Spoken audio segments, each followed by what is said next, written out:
Okay, but for lesson number 1 and 2, like I said, it's just a review of grade 10 and 11 and our exponential laws. So let's have a look and we'll see what you guys remember. Okay, so starting with the product law, we have the same base, x to the power of m times x to the power of n. So we have the same base, what can I do with the exponents? Very good, we add them. So we have x to the power of m plus n.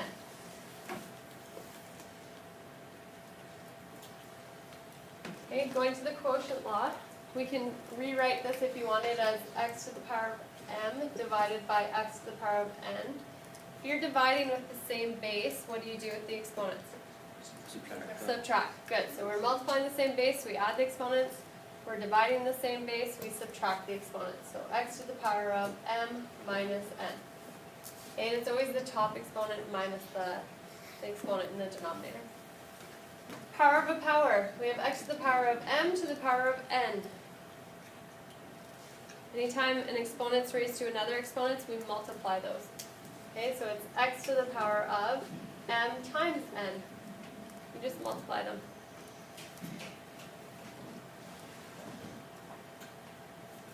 A power of a product. We have x, y in brackets, all to the power of m.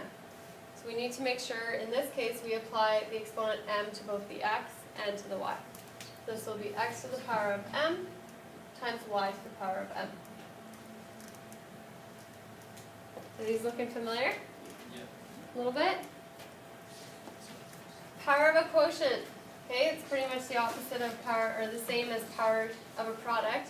Okay, we have x divided by y, all to the power of m. So we have to make sure we apply the exponent m to both the numerator and denominator. It'll be x to the power of m divided by y to the power of m. How come y can't equal 0?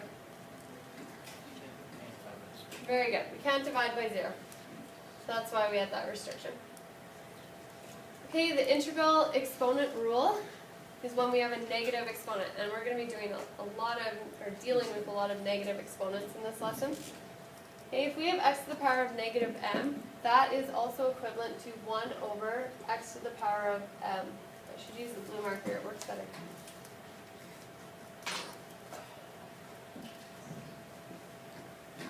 Okay, and lastly, we have rational exponents. That's basically taking the exponent and turning it into a radical.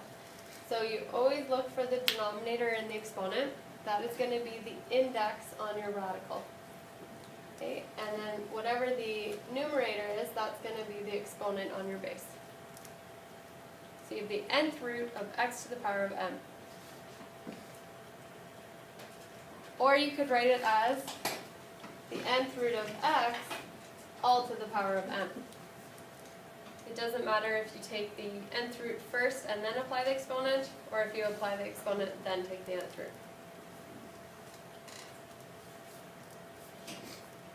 Okay, and this will also be very important in some of the examples we come up with.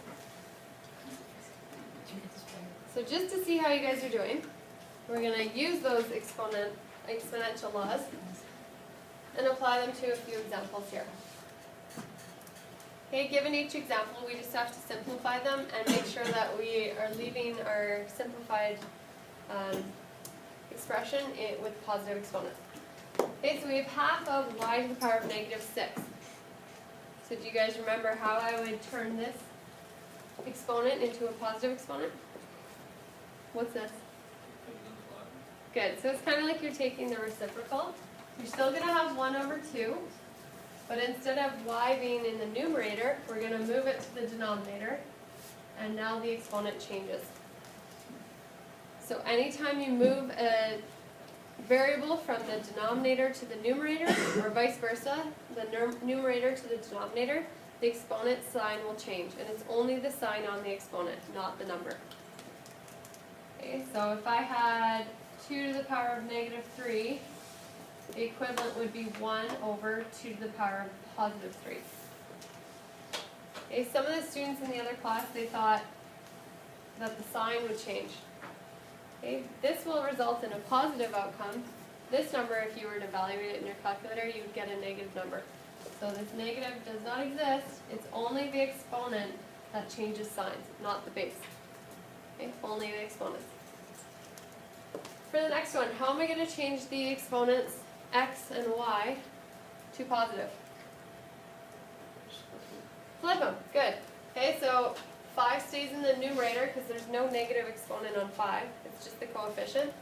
Okay, if I want y to the power of negative 2 to be positive, I'm going to move that up top, change the sign on the exponent. Okay, and the x will be moved to the denominator, changing the sign to positive 3. Okay, part C. We're multiplying 4x cubed times y, multiplied by 2x to the power of negative 4, multiplied by y squared.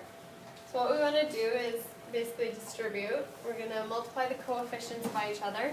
2 times 4 is 8. Okay, then we're going to multiply the x's by each other. And what happens when we multiply the same base? What do we do with the exponents? Good, we add. So it's going to be x to the power of 3 plus negative 4. Or you could write 3 minus 4, same thing. And our y will be y to the power of 1 plus 2.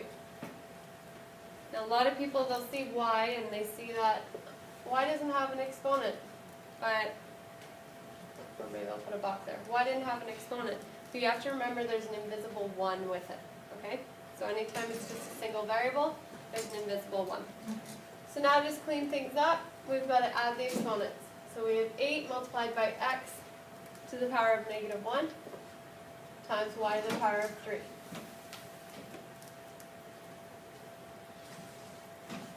Brett, how am I going to make it so all exponents are positive?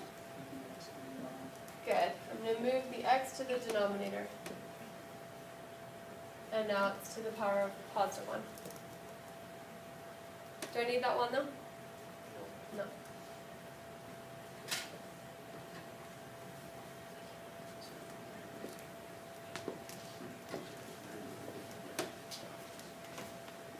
Alright, next one. 24 divided by negative 4. We get negative 6. Okay. For the m's, we have m to the power of 5 divided by m to the power of 4. So we subtract those exponents. Okay, for the p's, again, they're dealing with division. So we have negative 3 minus 2. We're subtracting the exponents. And lastly, dealing with the q's, we subtract the exponents, we get 4 minus negative 2. So negative 6 is still up front. Let's just simplify. 5 minus 4 is 1. Negative 3 minus 2 is negative 5. And 4, basically plus 2, is 6. So there's only one variable that needs to move. And that's the p. We get negative 6 times m times q to the power of 6, all divided by p to the power of 5.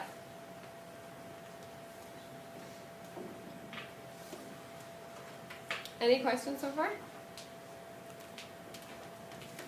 Is this pretty straightforward review then? You guys are coming in okay? Okay, next one. We have 3 times x squared times y cubed, and it's all being cubed. So that means we have to apply the cube to the 3. We have to apply the cube to the x squared. And we have to apply the cube to the y cubed. So 3 times 3 times 3 is 27. X squared all cubed. What do we do with these exponents?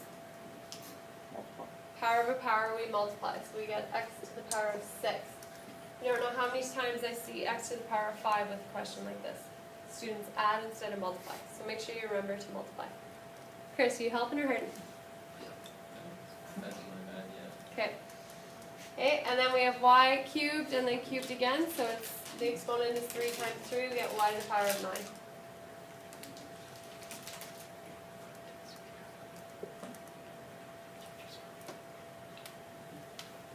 Last one.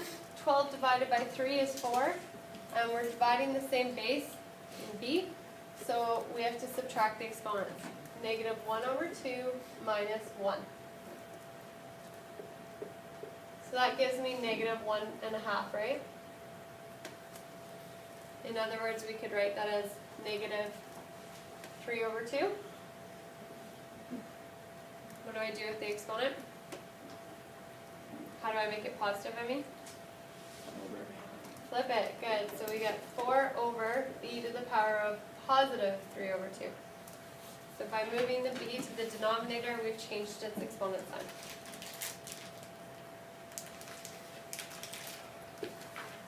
Good stuff.